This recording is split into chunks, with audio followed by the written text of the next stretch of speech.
Doutor Anselmo Henrique. Boa tarde, senhora ex-presidente. Muito boa tarde. Eu gostaria que a senhora narrasse o conhecimento que teve desde o início, qual conhecimento teve a respeito do projeto FX2, que é aquele projeto de, entre outras coisas, aquisição de caças para a Força Aérea Brasileira. Perfeitamente. Eu não vou narrar os fatos anteriores, porque a decisão de comprar caças e de depois, posteriormente, que se transformou numa decisão também de produzi-los, ela vem desde a época, se eu não me engano, do governo Fernando Henrique Cardoso. Eu vou me restringir ao que ocorreu durante o meu governo. A aeronáutica, através de toda a sua estrutura, ela olhava a questão dos caças como um momento estratégico para ela. E, durante muito tempo, ela vinha estudando esse processo. Houve um processo seletivo e se acabou desaguando em 3 hipóteses: a compra de aviões dos Estados Unidos, a compra de aviões da França ou a compra do avião sueco. Quais eram os critérios que foram colocados na mesa pelos estudos da aeronáutica, bastante complexos, que envolveu uma avaliação muito extensa, porque implicava em avaliar 3 critérios. Primeiro critério era o critério propriamente da substituição dos caças e do melhor caça a ser comprado. Então tinha um critério do valor da compra. O segundo critério era o valor da manutenção dos referidos caças. E um terceiro critério que interessava, sobretudo, a aeronáutica, era a questão da transferência de tecnologia.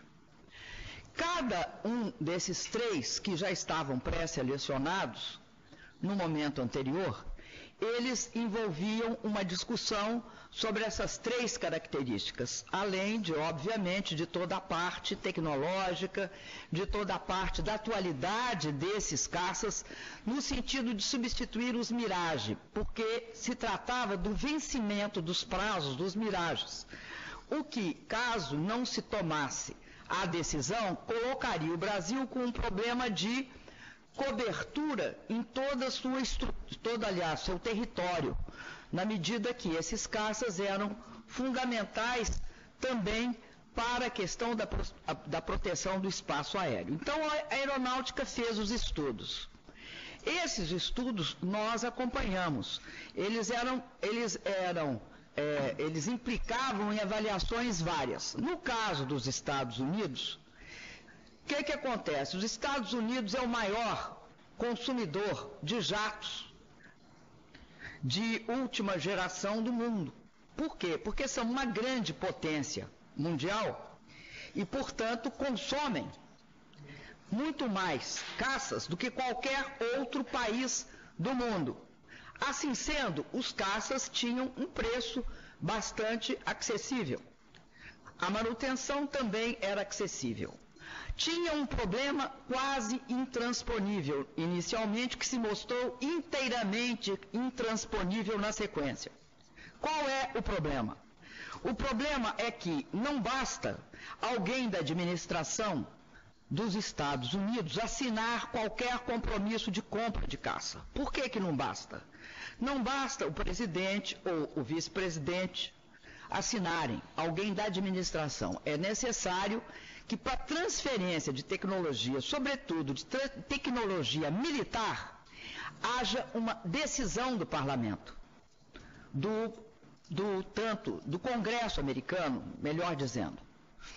Isso significaria que qualquer compra seria só observada a posteriori.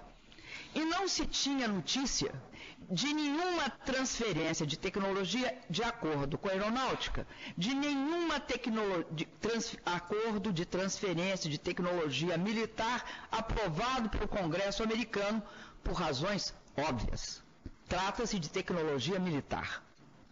Então, este aspecto pesava contra os FX americanos. Só que isso foi totalmente ficando cada vez mais claro ao longo do processo, que começa em 2011, se aprofunda em 2012 e converge para uma decisão em 2013. Já a questão do Rafale, do avião francês, o preço não era tão discrepante do americano.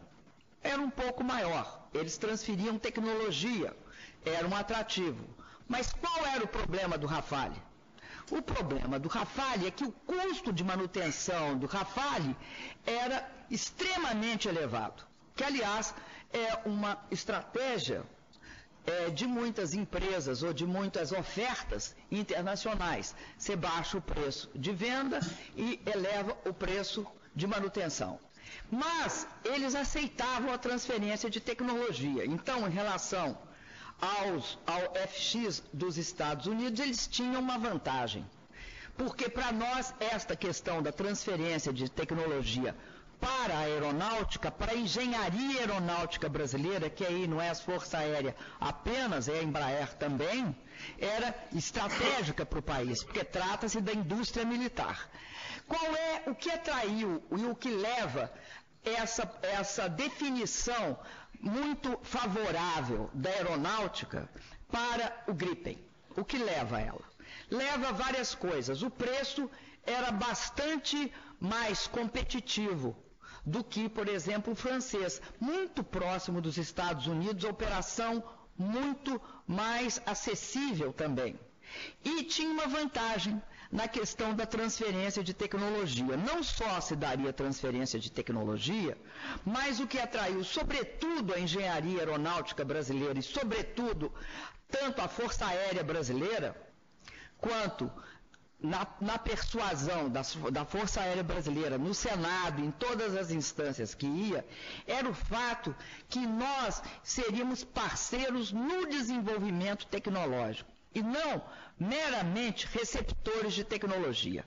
O que leva a decisão desembocar no Gripen é justamente esse fato, que era que nós iríamos não só ser parceiros, mas nós iríamos participar do desenvolvimento do projeto com a engenharia nacional, obviamente.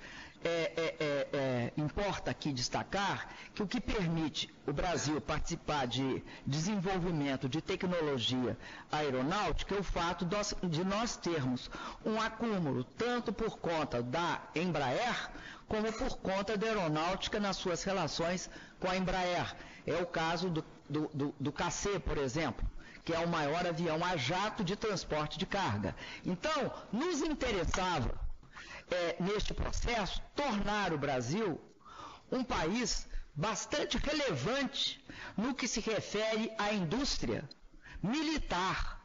Porque a indústria militar no mundo, ela tem uma capacidade de gerar valor para o país que domina essa tecnologia bastante significativa. Então, foi nesse sentido que ocorreu a definição do meu governo em 2013, se eu não me engano, final de 2013, eu acredito, a definição pelo Gripen. Perfeito. A senhora também, já no governo Lula, fazia parte do governo, foi ministra, chegou a acompanhar a decisão, ou pelo menos a predisposição do presidente Lula em escolher o produto francês dentro desse processo seletivo, o Rafale, e sabe dizer a razão pela qual haveria nesse primeiro momento a predisposição ao modelo francês? Olha, eu lembro de algumas coisas, não tenho todas as informações aqui, porque não olhei, não tenho, aliás, nem como olhar essa questão. Mas o que eu lembro? Eu lembro que, naquele momento, o Ministério da Defesa, que era ministro, então, o ministro Jobim, tinha recebido por parte do governo francês e da Dassault uma proposta bastante atraente de desenvolvimento, desenvolvimento tecnológico do produto Rafale. Não estavam todas as cartas na mesa, eu acredito, sobre a questão da manutenção. Porque eu, por exemplo, só fui tomar conhecimento do custo da manutenção ao longo da exposição que a aeronáutica fez para mim, quando eu já era presidente da República. Então, a simpatia pelo projeto francês, se houve, era bastante genérica e incipiente naquele momento. O ex-presidente Lula, no 7 de setembro de 2009, chegou até a anunciar que o modelo francês ganharia o processo seletivo, né? Sabe dizer por que, apesar disso, não, logo em sequência, foi finalizada a contratação do modelo francês? Pelo próprio presidente Lula, não pela senhora? Eu quero crer que, naquela época, se considerou que todos os dados não estavam claros. Como não estavam, eu levei, se você lembrar bem, eu levei o ano de 2001, 2002 e só foi no final de 2003 ou início de 2014, eu acho que foi no de 2013, no final de 2013 que eu decidi. E como você disse, eu era ministra-chefe da Casa Civil. Acredito que como não tinha na minha época, não tinha também na época do Lula, que eu sou na sequência dele. Certo. A senhora sabe, durante já o seu mandato, na imprensa se disse muito de que em algum momento, ali em 2011, 12, o modelo americano, né, da Boeing chegou a ter a predileção do governo brasileiro, até que surgiu aquele episódio Snowden mostrando dos perigos de exposição de informações em equipamentos militares a um país como os Estados Unidos. A senhora confirma isso? Essas notícias, essas informações são verdadeiras? Olha, eu vou repetir. O modelo americano é interessantíssimo. O preço dele é bem atrativo. Talvez a coisa mais próxima de transformar um caça em mercadoria é o fato que os Estados Unidos utilizam muito caças. Então, o senhor há de convir comigo que eles têm uma escala de produção bastante favorável a eles. O grande problema dos Estados Unidos consistiu, e foi essa barreira, porque o governo americano vinha dizendo, não, nós assinamos, nós assumimos. Acontece que não adianta a boa vontade, né, do governante, nem do presidente Obama, nem do vice-presidente Biden.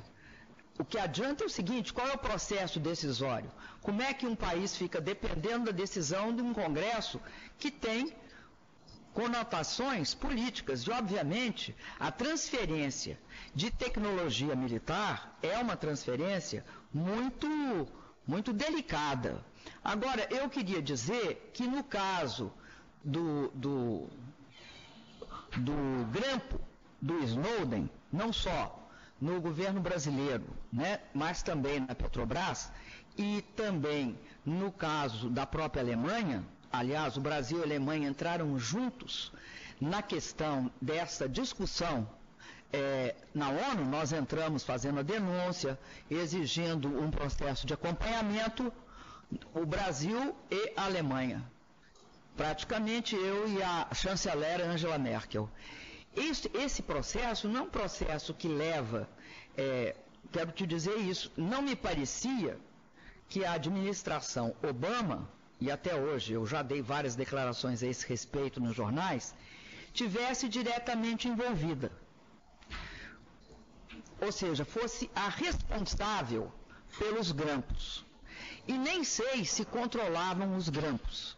Até porque, eu não sei se o senhor sabe, mas esta questão de uma espécie de complexo de inteligência militar, nem é militar, de inteligência em geral, que a NSA, que é a Agência Nacional de Segurança Americana, ela construiu, ela tem a ver com fatos logo após o 11 de setembro. Isso tem uma ampla bibliografia a esse respeito.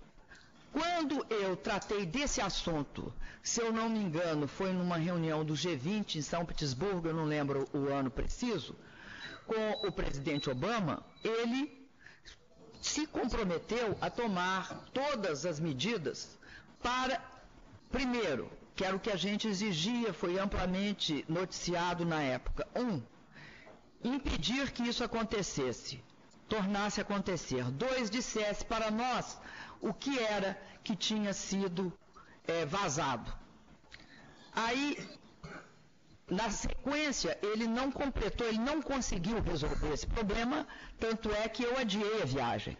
Mas, posteriormente, em 2015, eu fui para os Estados Unidos. Não era uma questão que levaria a uma volta atrás em qualquer definição de política ou de compra e venda. Não era aí.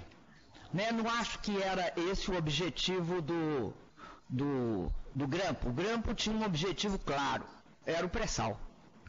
Certo. Então, eu acho que essa, me desculpa, mas eu acho essa uma visão um tanto ou quanto simples das relações entre países. Certo. Voltando ao tema aqui dos caças, na transição do governo Lula para o seu governo, o ex-presidente Lula chegou a passar para a senhora as impressões que tinha sobre esse processo de seleção, os prós e contras de cada projeto, de cada opção. Ele chegou a passar para a senhora nessa transição? Olha, a única coisa que ele me disse foi que ele não decidiria a respeito, que ficaria a decisão para mim. O presidente Lula, nessa questão das relações comigo, tanto na transição como pós-transição, foi extremamente respeitoso no que se refere à minha condição de presidente, substituindo como presidente. Certo. O ex-presidente Lula chegou a intermediar algum contato da senhora, ou o Instituto Lula, no caso, algum contato da senhora com Stefan Löfven, o líder do partido democrata sueco, sindical, democrata sueco, hoje primeiro-ministro da Suécia? Ele chegou naquele momento, 2013, a intermediar ou tentar intermediar, ele ou o Instituto Lula, esse contato da senhora com Stefan? Olha, nem o presidente Lula, nem tampouco o Instituto Lula. Aliás, o Instituto Lula, eu poucas relações tive com eles. A minha relação sempre foi com o ex-presidente Lula. O presidente Lula não só jamais intermediou qualquer situação desse tipo comigo, nem quando eu era chefe da Casa Civil, da Presidência da República, ele interferia em decisões que diziam a respeito à minha área de atuação. Certo. E não nessa só viagem, como presidente.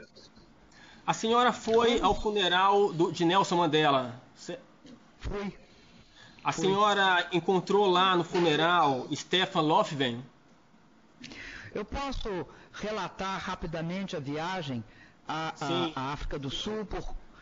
Nessa viagem na África do Sul, para o funeral do ex-presidente Mandela, eu convidei o presidente Lula, o presidente Fernando Henrique Cardoso, o presidente Collor e o presidente Sarney. Nós fizemos uma viagem tipo bate e volta.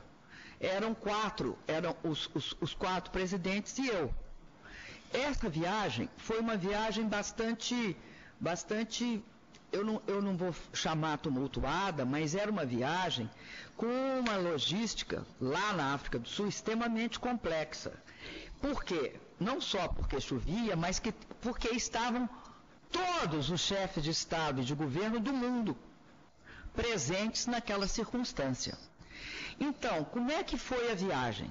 Nós fomos juntos, entramos juntos, os 4, o presidente Lula, o presidente Fernando Henrique, o presidente Collor e o presidente Sarney foram colocados juntos num determinado lugar onde ficavam ex-presidentes.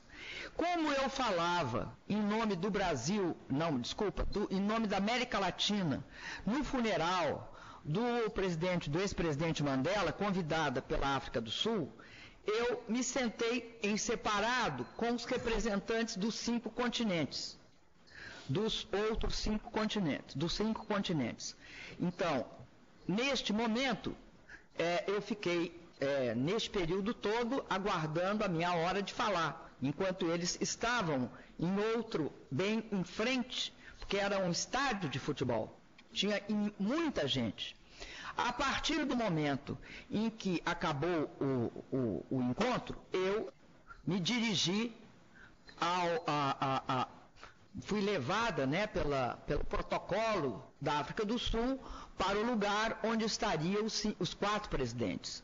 A partir daí, nós entramos num carro e nos dirigimos para o aeroporto, momento em que voltamos para o Brasil. Esta foi a viagem. Então, era absolutamente impossível ter encontro com quem quer que seja. Não houve esse encontro. Não consta de nenhuma... garanto que não consta de nenhuma agenda de ninguém esse encontro. E estavam presentes, vou repetir, não era só eu e o presidente Lula, era eu, o presidente Lula, presidente Fernando Henrique Cardoso, presidente Collor e presidente Sarney. Conforme a imprensa noticiou amplamente, pelo fato de ser bastante interessante o Brasil ter sido capaz de comparecer a um evento que tinha uma presença internacional massiva, com os 5 últimos presidentes juntos, né?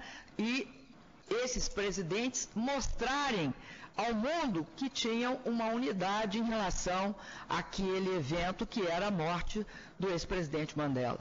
Então, para ficar claro, a senhora não conversou nesse momento com Stefan Lofgren? Não só não estive, como ninguém esteve. Uhum. Certo. A senhora teve acesso a alguma... O que eu estou tentando mostrar é que sequer tempo físico houve. Uhum. A senhora teve... E ninguém nos pediu também. Certo. Outra pergunta, então, para a senhora. Senhora ex-presidente Dilma, a senhora teve acesso a alguma carta assinada por Mauro Marcondes ou por Marcos Wallenberg, diretor da SAAB, apresentando a proposta da SAAB? Olha, eu não jamais tinha ouvido falar desses 2 Marcondes.